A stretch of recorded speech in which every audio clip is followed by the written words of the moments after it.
Kuala Lumpur, a city in Malaysia that was built in the middle of a jungle. With the highest twin towers in the world.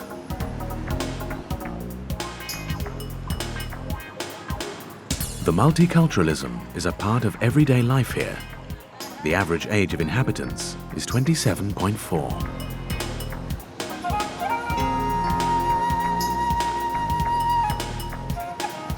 The old town and the new town. The heart of the former rural-urban core beats next to the skyscrapers.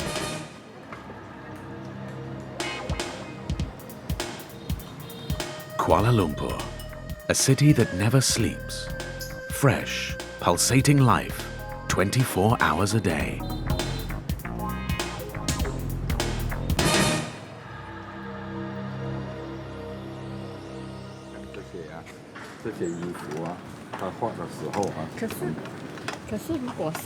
Xian Li and her father, KC, are going along to another urban sketchers meeting today.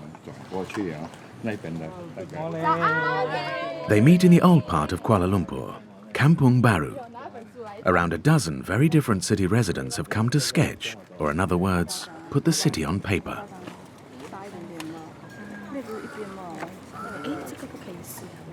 We call ourselves urban sketchers. It's a community who focus on location painting, on-location sketching. Of course, we have our manifesto. Our manifesto basically is about sketching in on location, sharing and telling stories about the places, the city and the town that we are living in. For us, we are a regional chapters based in Kuala Lumpur. We have our own cultures and our own lifestyle, so this is what we are doing. With their drawings, the urban sketchers capture their city just as it is. The sketchers of Kuala Lumpur, who are mainly young, have a particular vantage point. What is so special about Kuala Lumpur urban sketchers? I think Kuala Lumpur is a very special city. We have multicultural, we have multiracial, and then Kuala Lumpur used to be a British colonial area, and then we have Malay, Chinese and Indians cultural buildings. That's why sketching in Kuala Lumpur is like sketching in a special area. The contrast between the village and the city is what makes Kuala Lumpur's charm, for all sketchers, young and old.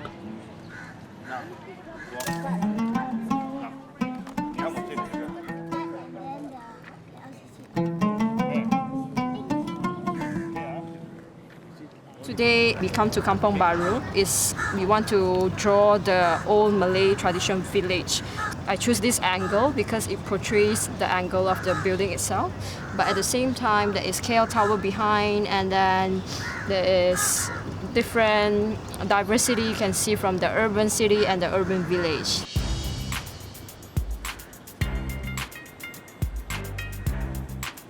The group is open to all. The most important thing is a love of drawing.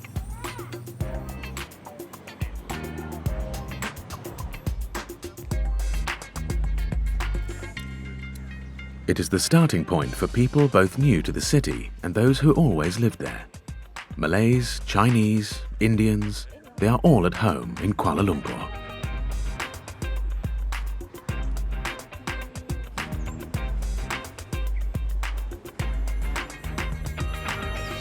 Everybody draws what they want, in color, ink or pencil.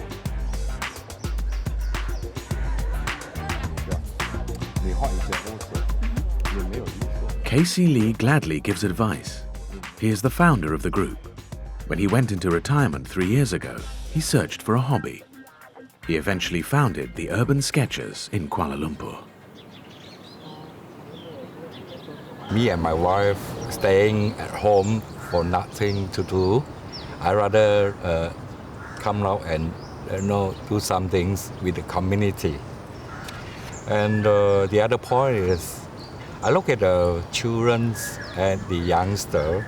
They are too addicted to the IT and staying at home for 18 hours, 20 hours a day. So thinking of leading them out to doing some activities outdoor and having a proper lifestyle. Kuala Lumpur is a metropolis of contrasts. That's what makes it so special. The urban sketchers are proud of their home city. That is why they draw it. What is the first thing that springs to mind about Kuala Lumpur? This town is quite fattening actually. Too many nice food around. Well, I think we feel happy, right? Yeah, we feel happy in this town. Yeah. There's diversity of food in this village. Yeah. Lots of things to explore. Importantly, at the end of the sketching session, Xian uploads a special photo to Facebook, ensuring all of the drawings are commemorated.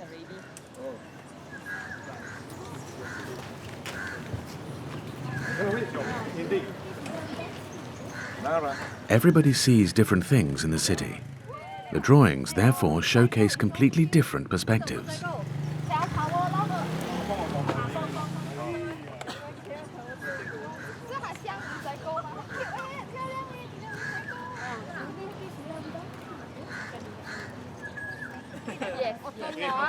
Through this picture, the urban sketchers share the beauty of Kuala Lumpur and their work with the world.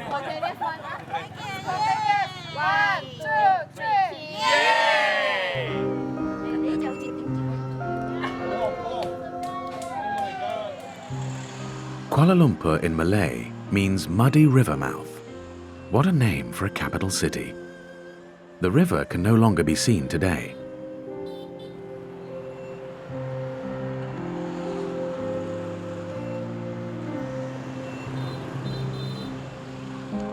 The place was founded by miners in the 19th century in the middle of the jungle. The village soon developed into a city. Then the city became a metropolis, and the metropolis ultimately turned into the capital of Malaysia. Skyscrapers have only been built here in the last 20 to 30 years. City planners took great care to maintain the special green character. However, all green areas here are artificially created. There is practically nothing left of the jungle vegetation.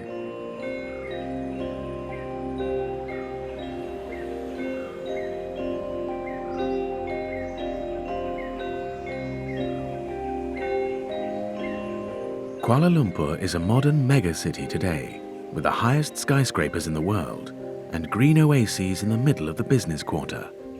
No coastline, no riverside promenades, but plenty of water springs from fountains.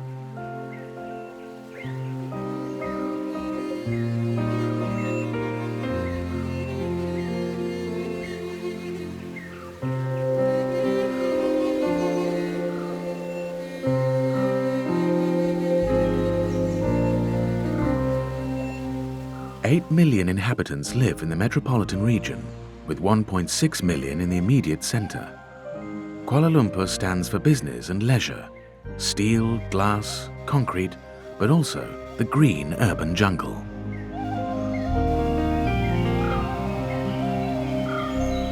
The only place where original vegetation is still cultivated on a large scale is the Kuala Lumpur Bird Park. 3,000 domestic and non-domestic birds, comprising of 200 different species, live here.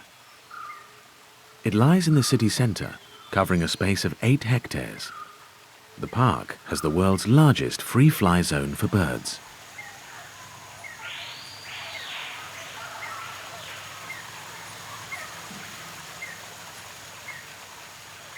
Dr. Kartini Ahmad works here as a vet in this part of the original jungle. She grew up close to Kuala Lumpur and studied here. The native birds in particular, such as the hornbill, are close to the 35-year-old's heart, but preserving nature is the priority. Even though the Kuala Lumpur is a big major city, but we try to preserve the part of this area as a nature, because it's not balanced. Let's say if it is a lot of development, but there's a less nature environment inside the Kuala Lumpur, so it does not balance for the ecosystem. So by having nature jungle-looking area, it helps to preserve the wildlife animal. Her working day lasts 9 hours, and she walks for more than 2 kilometers in total from mission to mission.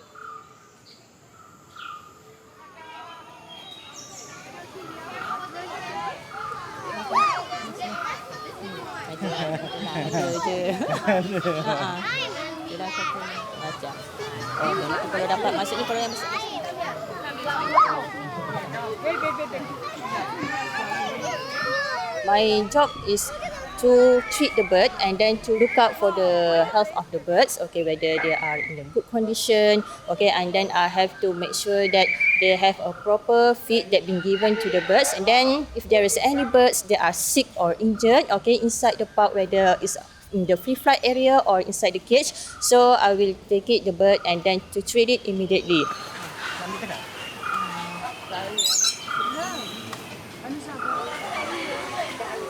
Dr. Ahmad knows best how to deal with the birds.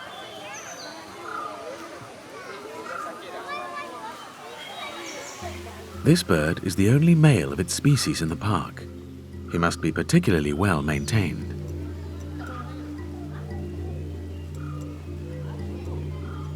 Sometimes he lets the team inspect him, other times not. Today they were lucky and could treat him.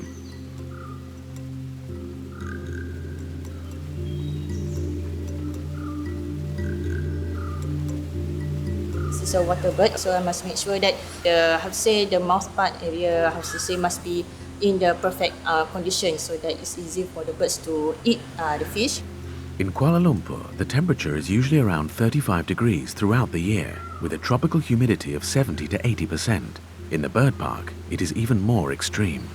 The most stressful weather for the birds is hot season compared to the rainy season because of high temperature. So I will provide them with the multivitamin, okay, and then for this free flight area, I will inform the maintenance staff to reduce the cutting of the trees, okay, so that there will be a lot more shades, so that the birds can have shades area, okay, just to cool down themselves.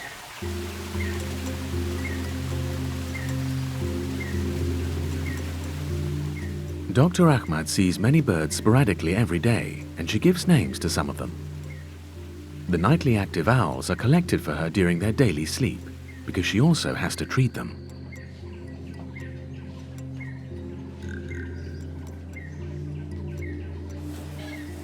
A few drops of medicine for long-term health.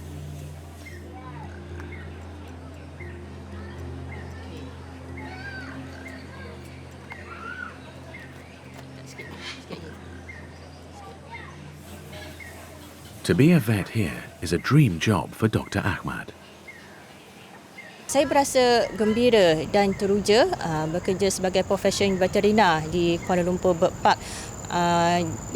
serta dalam satu kawasan bandar Kuala Lumpur, di mana Kuala Lumpur Bird Park ini masih mengekalkan lagi keadaan alam semula jadinya di samping dengan sekitar Kuala Lumpur yang masih membangun sebagai sebuah bandar yang berjaya.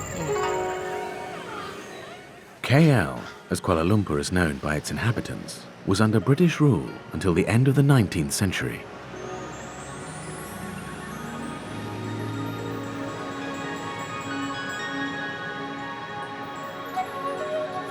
Many British colonial buildings still shape the city landscape today. Many cultures and religions are represented in this pulsating, million-strong metropolis.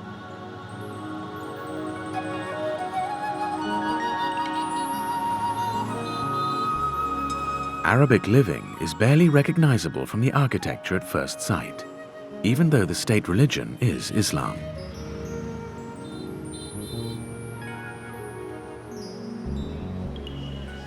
A third of inhabitants are Buddhists.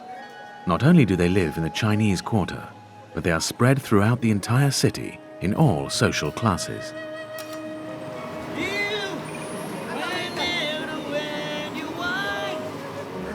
Chinese Malaysians are well integrated and practice their religion without any problems.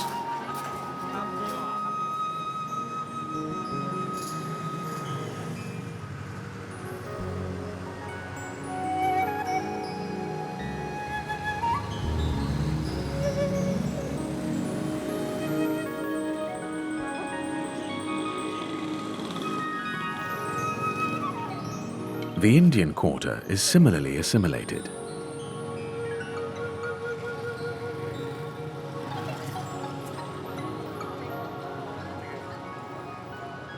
Nine 9% of Kuala Lumpur's inhabitants are Hindus, and they also enjoy their own Indian culture and pray in their own temples.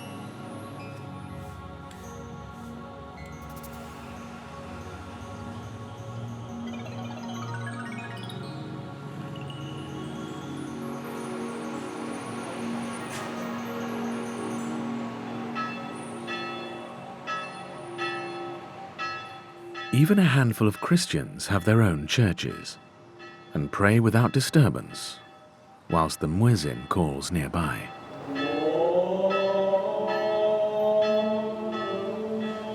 Muslims are the biggest demographic group in KL.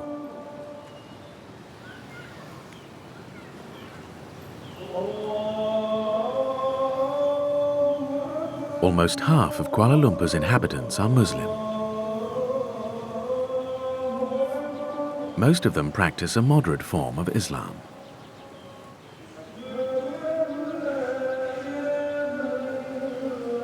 Live and let live seems to be the motto of the city. Abdul Wahab Shamaruddin can recount some stories of the last 50 years. He was born into a family business and has taken on sandal making from his father. The old trade is still flourishing.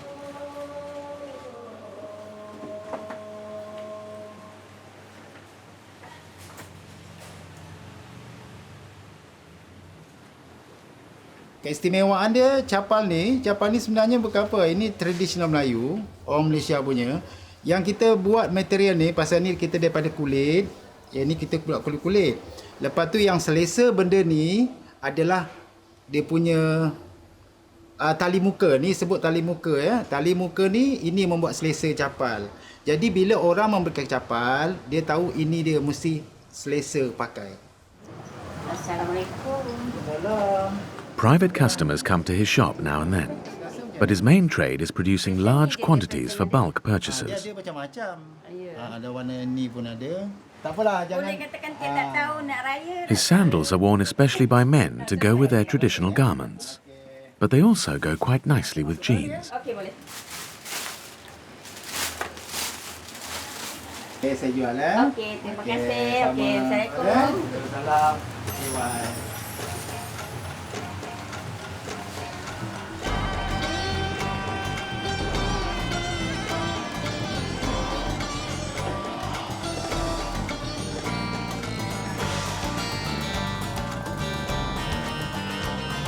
He can only have the support of one other employee.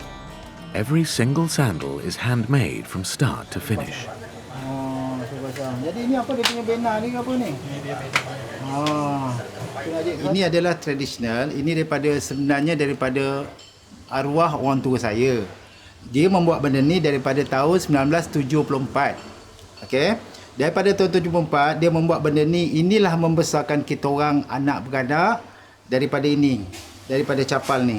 Jadi daripada situ saya berminat. Bila balik pada sekolah, datang ke kedai, tolong orang tua saya membuat capal.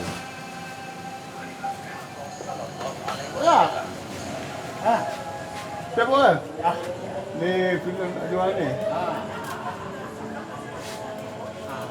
Today, he is a renowned craftsman. He can still live well from the trade and support his family.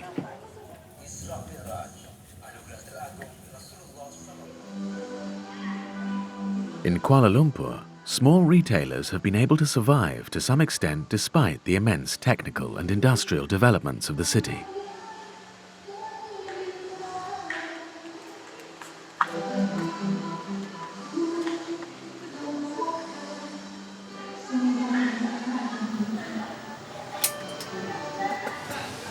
Abdul usually makes 200 pairs of sandals in 1 month. This month, however, he has to produce 400. A company from Singapore has ordered in bulk.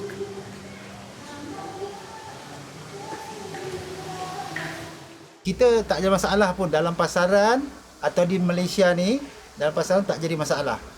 Jadi benda ni orang kata dah pakaian orang Malaysia. Jadi tak masalah lah. Masalah tentang ekonomi, tentang jualan, tentang apa tak jadi masalah pun. Daripada tahun 74 sampai sekarang tahun 2017 memang banyak pembangunan dan ekonomi naik. Maknanya segala-galanya sudah perubahan, dah ada perubahan. Jadi orang kata kalau orang datang tahun 74 datang kemari ke Malaysia, bila datang sekarang ni, wow, ya. He still talks about the old Kuala Lumpur.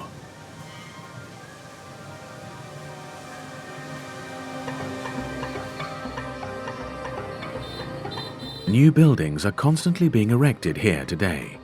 Higher, more modern, more spectacular.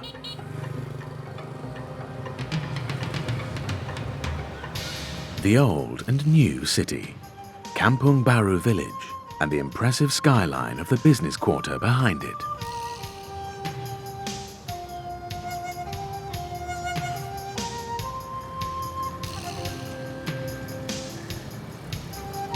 Here, in the old part which emerged during the 1940s and 1960s, life is traditionally Muslim.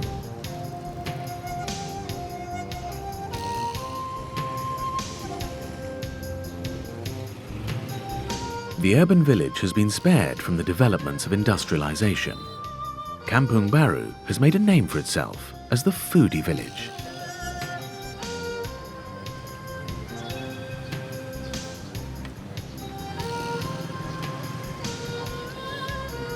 Whilst prices have skyrocketed just 300 meters further away, the food here is extremely affordable for everyone.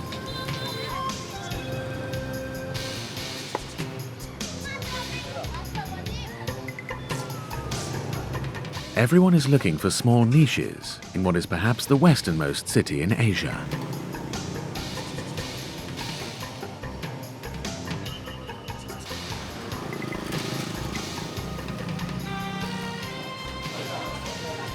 Finding a good job is not easy for young Malaysians. Too many young people live here, so it is simpler to open a snack bar. People are always eating.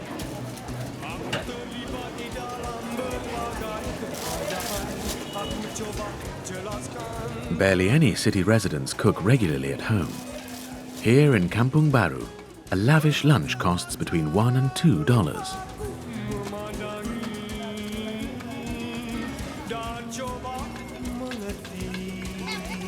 Even Abdul, the sandal distributor, goes to a restaurant each day.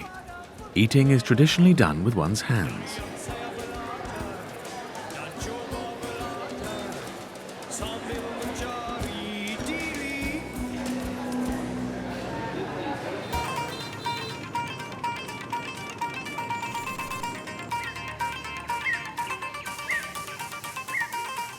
Reza Shafiq had a different idea about how to earn his living by cooking. He started his own food truck business 2 years ago. Since then, he has had a clearly structured day. Food is prepared at home in the morning, so it can be sold from the food truck somewhere in the city the same evening. Dah jadi trend, so dah banyak lah dekat sini yang ada. Jadi nak try benda yang baru, dan saya memang dalam bidang food business, jadi nak cuba berniaga sendiri. Macam tu. Jadi food truck ni sesuatu yang seronok. Dia fun. Previously, his dream was to get a foothold in the film industry and run a catering business. When this project failed, he began a new one. So day after day, he drives to different places with his food truck.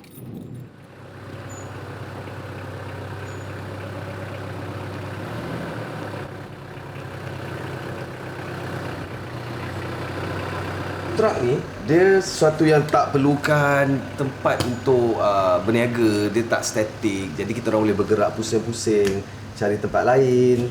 Kalau macam satu tempat tu tak boleh nak berniaga, pergi tempat lain. Try nasib dekat sana. Macam itulah.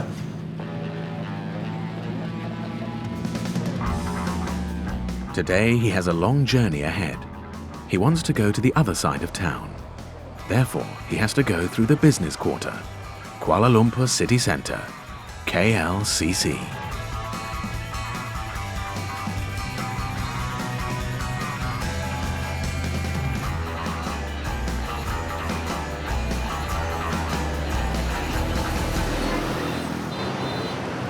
He simply drives past the imposing Petronas Towers on the left-hand side.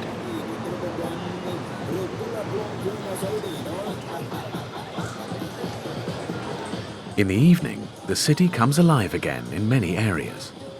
It does not get any quieter. On the contrary, it gets louder and fuller. The temperatures decrease a little, the sun goes down, and the more beautiful side of the city appears.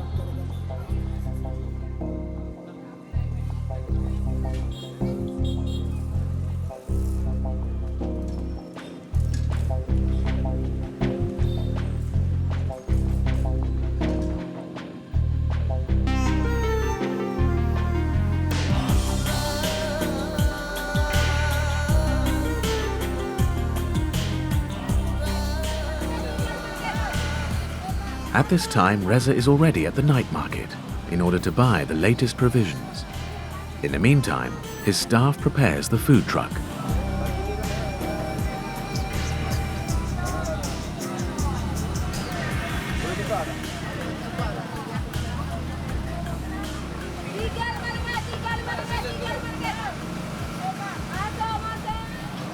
The night markets on the outskirts are very convenient, and Reza doesn't need too much.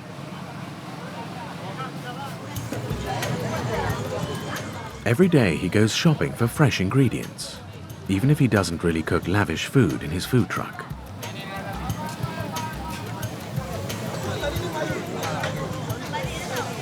He knows what young people want because he's only 25 and is already his own boss.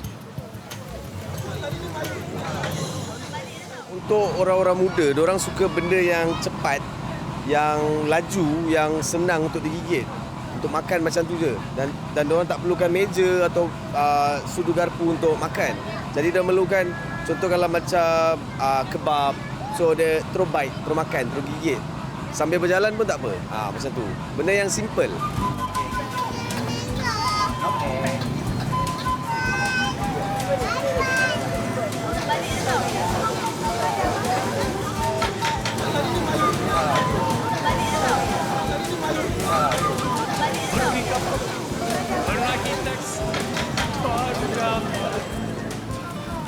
Food truck owners mostly choose places where they can congregate. They do not feel competition. Rather, they rely on attracting as many young people as possible for the evening. Reza does too.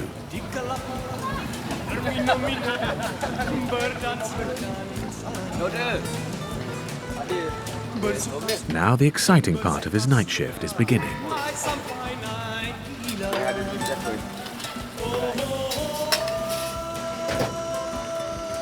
He tells his customers exactly what they are getting. Mostly it is Malays, in other words, Muslim Malaysians who buy here.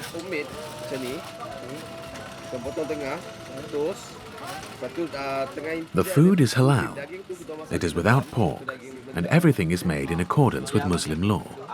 Of course, there is no alcohol.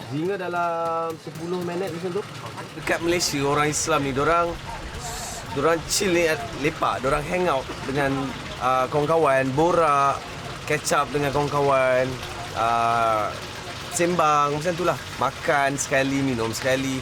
Walaupun kita orang tak minum alkohol, orang Muslim memang tak minum alkohol, tapi kita orang suka duduk sekali, lepak sekali.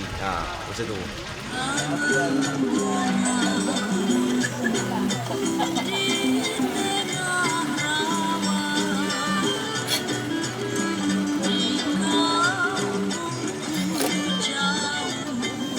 More and more people arrive this evening. For young Malaysians, this is a place where they can meet and make new friends.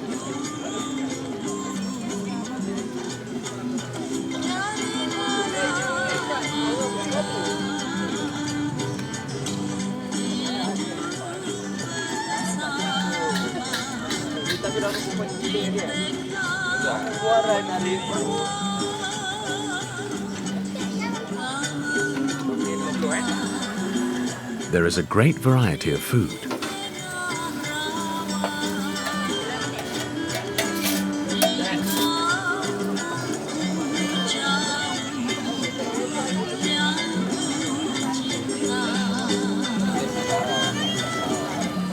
The big seller from Reza's food truck, pulled beef, packed as a kind of hot dog or beef burger. Sebab kalau buat makanan Melayu, dia jadi banyak, leceh, panjang masa. Jadi kita guna yang simple. Western food is simple. Jadi kita cuba guna masukkan dalam tu dalam makanan kita orang lah. Jadi macam sandwich dan kita ada pulled beef. Tu memang American style lah. Reza will not become rich with his food truck. However, he can survive from it, and he prefers to work later hours.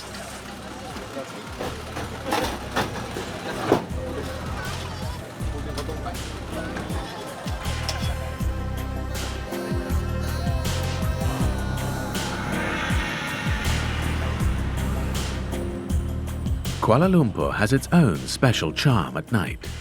In particular, the Petronas Towers, the highest twin towers in the world, magically illuminating and beguiling everyone under their spell.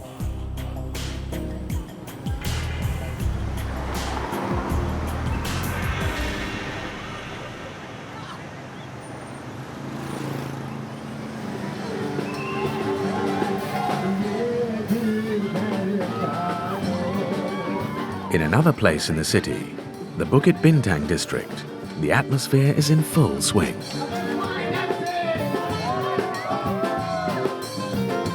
These people are also Muslims, but have adapted their faith to modern life. According to them, anyone can practice it. Kuala Lumpur is an open, tolerant, cosmopolitan city.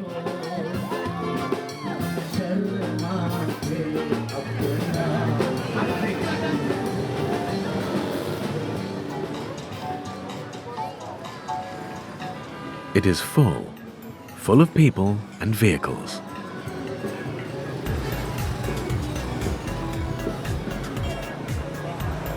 A distinct club scene has even established itself in this largely Muslim city. Cocktails and other alcoholic drinks are served here.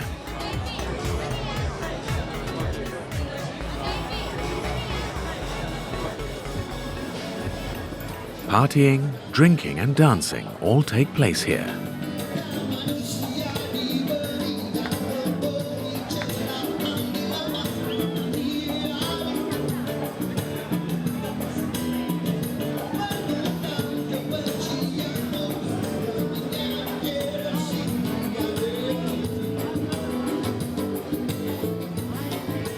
New friendships are forged here. Nowhere else in Malaysia is as open.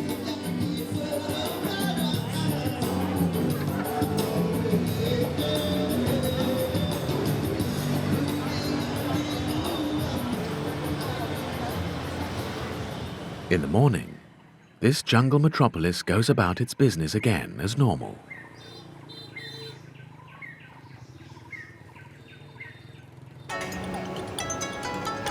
Just like for Nuri, a man who is a woman today.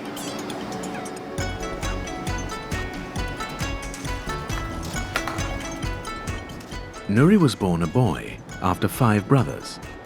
Her parents soon dressed her in girls' clothing. She grew up as a girl. In Kuala Lumpur, there are many transgender people like her. This is not a problem. Everybody treat me as what I am.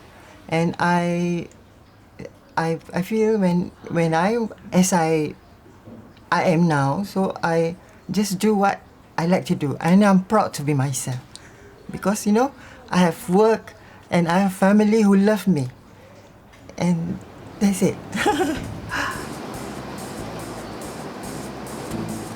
Nuri had an operation in her mid-20s in Bangkok because it was impossible in Kuala Lumpur. Today she is 48 years old and is a successful makeup artist for film productions.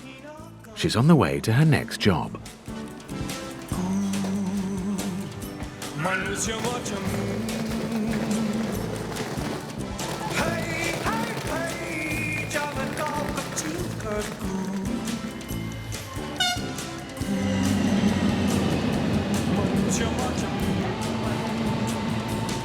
Nuri is also a Muslim woman, but wants nothing to do with the headscarf.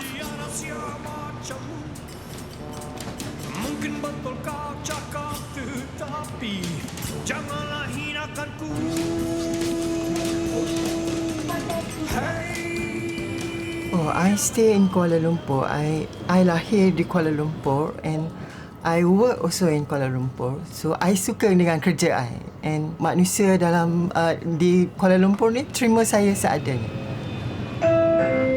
Her life as a transgender person is compatible with her faith, even though she would officially prefer to remain vague about it. Kalau dalam Islam, of course, dia mungkin. Tapi sekarang saya, Islam also bagi tahu supaya saya menjadi diri saya dan ingat agama itu penting dan kita kerja dan untuk family dan kasih sayang itu semua. Today, the film set is in quite a normal residential area of Kuala Lumpur.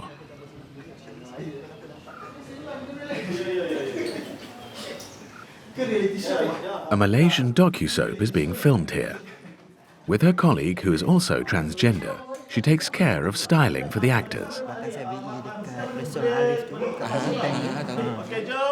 The soap is about a young couple, their marriage, and their in-laws.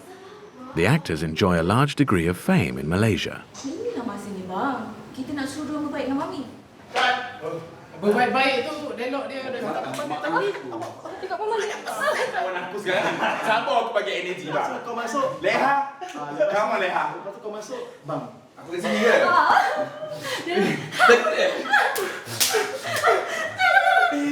I love to be a makeup artist. I love my work because I love to make people beautiful. And before I make people beautiful, I have to be beautiful. The beautiful world of films. Nuri is a part of it. The makeup must always be reapplied between individual scenes. She is working with Elizad for the first time. Both of them love the business, the many trips, and being together.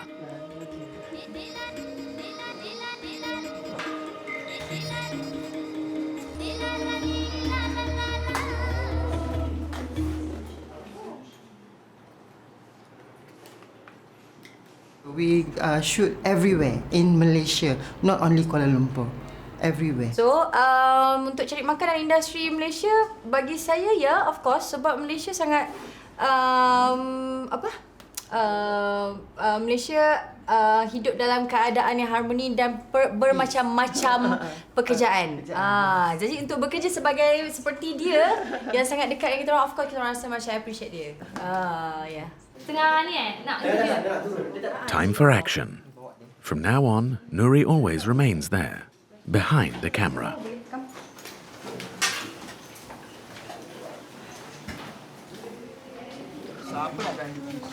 Nak tengah buka bonik dulu.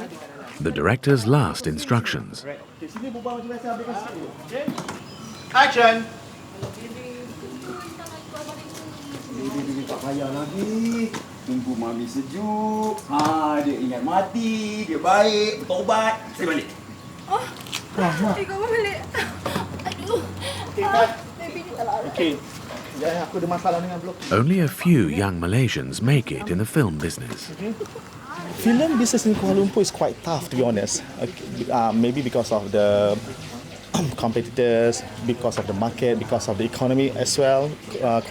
People are seldom go to movie now. The reason why, because they can easily get entertainment from the internet, from the TV. So the industry is, not say not good, but it's not that very well.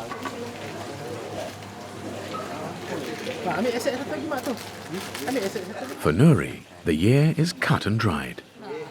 120 days of the docu-soap will be filmed here during the coming weeks and months. Tunggu Mami sejuk dulu. Lepas tu Mami dah ingat mati, dah ingat dunia, dah baik. Dia balik Whilst the others take centre stage, she patiently waits to be called.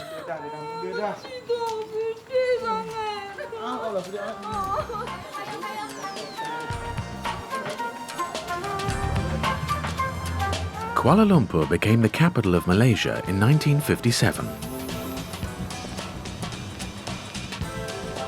Globalization has seldom been felt so strongly and quickly in an Asian city as it has here. Since the 1990s, the people have felt a powerful new beginning and the city seems to be calling to them. Find your way.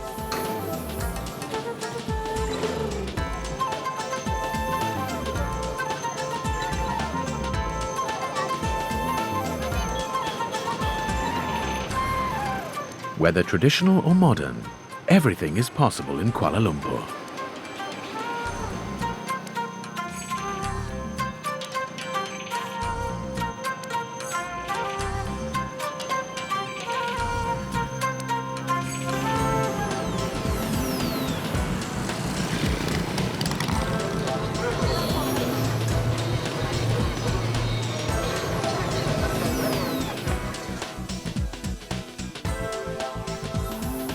Women study and work, and they climb high on the career ladder, like men do.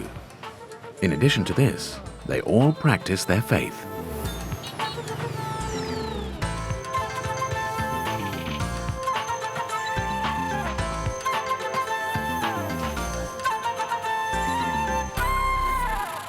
Siti Hajar is a special kind of career woman. It was only a year ago when she started to run her batik painting business. However, the 37-year-old now sells her batik headscarves all over the world, especially on the internet. She already has up to 10 employees. So daripada sini, Kak Siti akan pilih a few combination. Orange. Some orangey. S98. Alright, okay. I love modern batik touch. So I will come out with all the modern ideas, you know. If you're talking about butterfly, then I'll try to make a modern placement of butterfly. And if I try to do like something, then I start to think a modern floral as well. Batik is an old Indonesian handicraft. It has also caught on in Malaysia.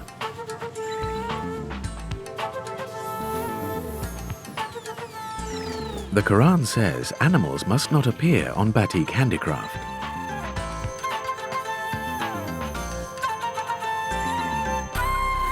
Actually, it depends to individual. I don't say that we don't really like take it animal as our scarf, you know. For me, I'm a bit modern. I can accept anything. And Al-Quran says that we have to avoid like some animals, like pig or dog, that we try to avoid into my batik touch. The butterfly is an exception for Siti. Butterfly is not included with all the, you know, the content of the Al-Quran.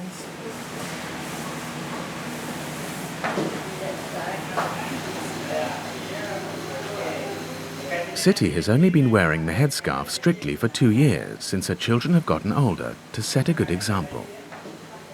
However, she wanted to wear a modern design, so she uses batik for herself.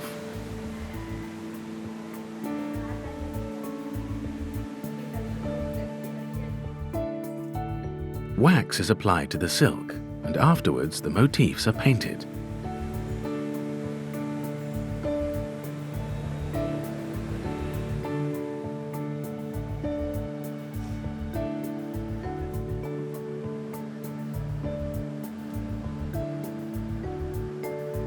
Batik has now gained a greater significance in Malaysia.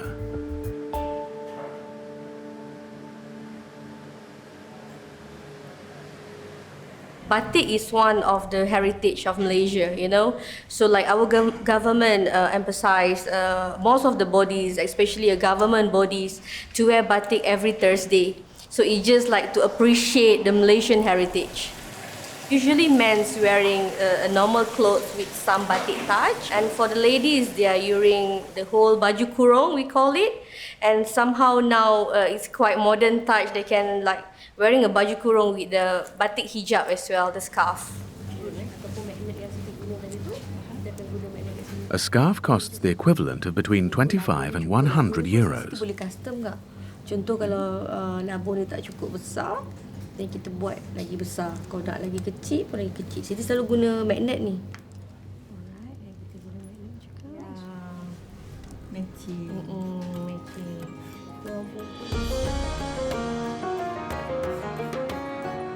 Kuala Lumpur has succeeded in becoming a fully industrialized city in a short space of time.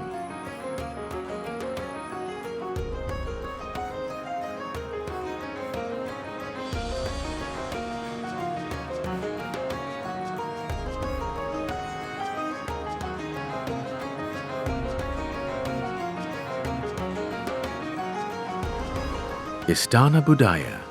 The architecture of Kuala Lumpur's Opera House is reminiscent to that of Sydney's.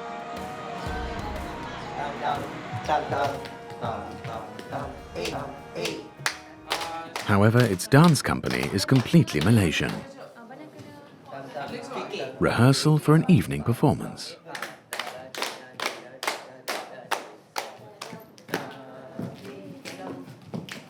Muhammad Faizul has been dancing here for 10 years. He is permanently employed, along with around 20 other male and female dancers. They're like a family.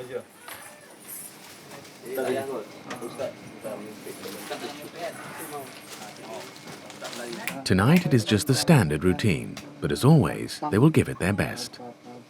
Making it as a dancer here in Kuala Lumpur and becoming permanently employed is a little like winning the lottery. In 10 years, it has never become boring for him. Cabaran dia agak besar lah, cabaran dia bila kat KL, Kuala Lumpur. So a lot of show. So we go anywhere to perform. Like mungkin dalam satu hari ada 2-3 kali show. Kita present depan turis, kita present depan minister, king sometimes. So mencabar.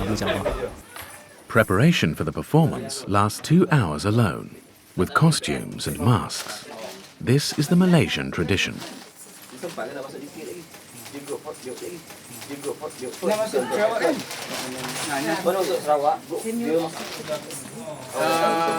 Tarian tradisional Malaysia menggambarkan budaya dan cara hidup orang Malaysia. Kalau macam Melayu, budaya orang Melayu. Kalau Cina, budaya orang Cina. Kalau India, orang India. Begitu juga dengan etnik-etnik suku kaum Malaysia. Di situlah gambarnya budaya hidup dari tarian Malaysia. The dancers come from all 3 Malaysian religious communities. The Muslim women amongst them still wear their headscarves. However, in half an hour, they must take them off for the show. Mula rasa kekok jugalah. Lama-lama tak mungkin sebab saya dalam pembelajaran saya, mungkin saya dah semakin tua. So, mungkin saya dah proses nak berhenti. So, mungkin nanti saya akan, mungkin saya dah tak menari. So, saya belajar daripada sini untuk pakai tudung ni. Lepas tu nanti kalau show, kita kena ikutlah apa yang diorang suruh. The dancers do not have a regulated working week. They are always ready for rehearsals and performances. Plenty of discipline is needed in this dance ensemble. Muhammad Faizul has learned to be humble and is grateful to Istana Budaya for being able to live his dream. Kita lah macam kita ni, generasi kita ni yang perlu kembangkan. Dah banyak genre lain from other country masuk kita punya Malaysia punya culture, so dia dah bercampur. So mungkin orang macam saya inilah yang akan memperkenalkan balik kita punya budaya. So saya rasa untuk saya tak ada masalah pun untuk hidup dalam cara tradisional ni pada zaman ni.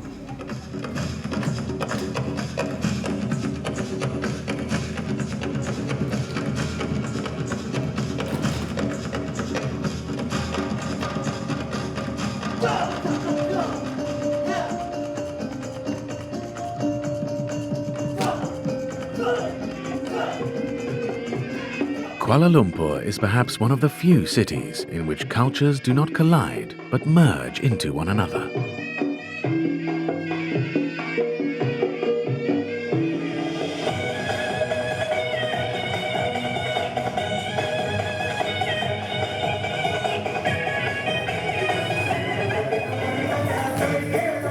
It is the people who make the city so special, and the world can learn a lot from Kuala Lumpur.